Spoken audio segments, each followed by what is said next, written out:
Yo, assalamualaikum semuanya. Kembali lagi bersama Wong Anime. Final saga dari One Piece akhirnya diumumkan oleh Oda, yang dia akui membutuhkan waktu 25 tahun untuk mencapai tahapan ini selama dia menggarap manga tersebut. Dan tidak lama setelah pengumuman, maka keluar pula leak-leak atau bocoran-bocoran mengenai One Piece 1054 yang sekarang ini telah merajai Twitter, trending dan bertebaran di mana-mana, bahkan sebelum manganya keluar. Terdapat banyak sekali peristiwa yang patut kita bahas di leak dan bocoran tersebut, dan diduga chapter ini sangatlah luar biasa karena chapter ini sama seperti Arc Reverie adalah chapter world building yang memberikan kepada kita berbagai macam informasi-informasi mengenai perkembangan dunia saat ini. Beberapa informasi sangatlah mengejutkan dan beberapa lainnya akan membuat mata kita terbelalak. Jadi mari kita bahas spoiler One Piece 1054 tersebut satu persatu. Judul spoiler dari manga One Piece 1054 adalah Flame Emperor, atau dalam bahasa Jepangnya disebut dengan sebutan Entai, yang kita tahu merupakan jurus terakhir yang digunakan oleh Ace pada pertarungannya melawan Kurohige, yang membuat Ace mampu membuat api besar seperti matahari raksasa di tangannya.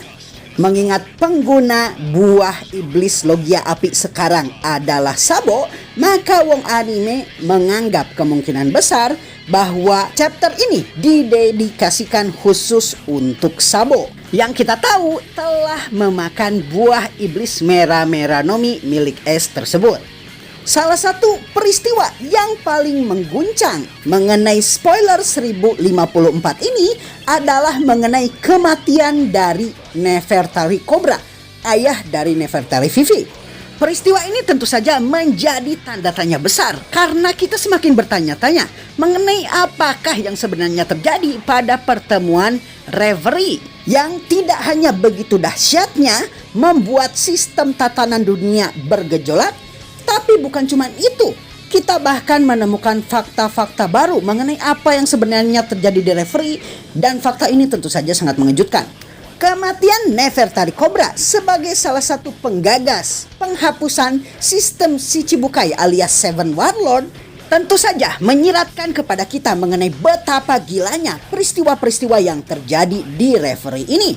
Dari mulai datangnya pasukan revolusioner ke sana, ditangkapnya Sabo, hingga sekarang kematian salah satu penggagas dari dihapuskannya sistem Seven Warlord of the Sea, menunjukkan bahwa peristiwa ini bakal menjadi fondasi dasar dari final saga yang telah diumumkan oleh Oda.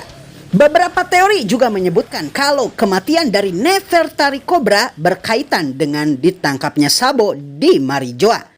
Jadi ada kemungkinan yang menyebutkan bahwa Sabo dipersalahkan atas kematian dari Nefertari Cobra sehingga dia ditangkap oleh Angkatan Laut. Dan mungkin inilah sebabnya kenapa para petinggi pasukan revolusioner termasuk juga Dragon dan Ivankov sangat-sangat terkejut dengan berita mengenai Sabo yang mereka baca di surat kabar. Nah, yang menjadi pertanyaan, bagaimanakah nasib Nefertari Vivi yang kita tahu ikut juga ke Reverie? Bagaimana pula nasib dari Shirahoshi dan keluarga kerajaan Neptunus yang juga ikut dalam pertemuan tersebut? Atau bagaimana pula nasib dari Raja Rikudoldo yang merupakan raja dari Dressrosa yang turut ikut dalam penghapusan sistem Seven Warlord of the Sea yang telah lama diadopsi oleh pemerintahan dunia dan Angkatan Laut. Berita lainnya tentu saja adalah mengenai kemampuan dari Admiral Green Bull, atau dikenal pula sebagai Rokyugyu, atau dikenal pula dengan nama aslinya yaitu Aramaki. Sudah dikonfirmasi kalau ternyata buah iblis milik Aramaki alias Admiral Green Bull ini ternyata adalah buah iblis tipe tanaman yang termasuk ke dalam jenis buah iblis Logia. Jadi bukan Paramecia ya, Logia. Tumbuhan dan Logia kayaknya agak sedikit lumayan aneh ya. Kira-kira bakal seperti apa nih mekanisme dari buah iblis milik Admiral Green Bull ini? Apakah bakal seperti buah iblis Logia biasa? seperti yang dimiliki oleh Aokiji, Kizaru, ataupun Akainu, atau mungkin akan memiliki keunikannya tersendiri seperti buah iblis Yami Yami no Mi-nya milik Kurohige alias Blackbird. Mari kita lihat saja nanti.